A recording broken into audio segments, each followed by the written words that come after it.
The American Red Cross is a cornerstone of our nation's disaster response efforts. Every day, Red Cross volunteers make a difference in the lives of people all around us. For Ken and Barb Pitt, their first exposure to the Red Cross came in December of 1988.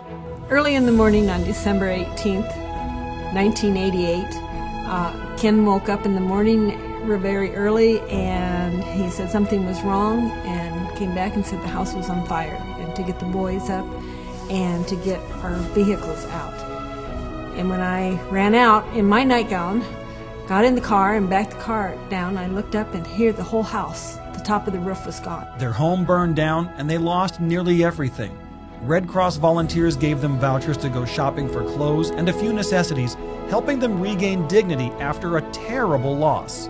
That just helped us to get ourselves together, and we know what that feels like. And so we just wanted to be able to go out and help others.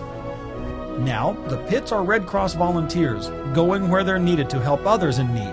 They spent several weeks last year engaged with flood relief in Cedar Rapids and assisted with hurricane relief in Louisiana. We actually had what they call a box truck that we hauled food in, sometimes tendering an emergency response vehicle or hauling out and setting up a feeding table that we actually fed from ourselves in. But we were feeding like people that had been flooded or relocated. We know what it feels like to lose everything. And we also know what it feels like to get past that. And so we want to give people the feeling of hope when we go there. The Red Cross also teaches people to be prepared for emergencies in their own homes. Pat and Charlene Wilhem plan to take the family to North Carolina to celebrate their 50th wedding anniversary. While working on the car, Pat collapsed in the shop. His son Craig ran to call 911, and his daughter-in-law stayed to monitor Pat's breathing.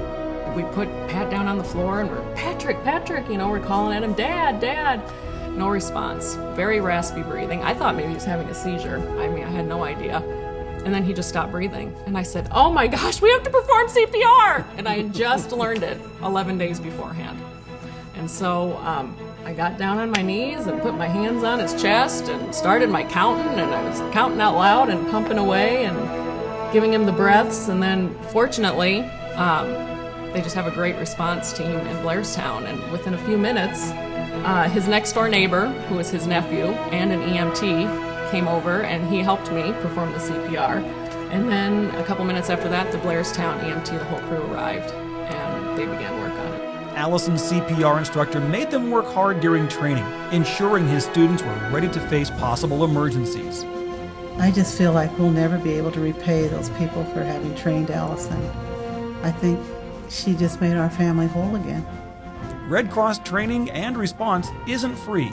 It takes support in many forms to remain flexible and responsive. The Red Cross is mandated by Congress to go out and be the first responders in disasters and to help out and put safety into the community, but they don't receive any tax dollars. I would say if a life is worth anything to you, make a donation to the Red Cross. It definitely saves lives. We are living proof that it saves lives, and they cannot do it on their own. They need financial help. It's money that's well spent and put to a good cause.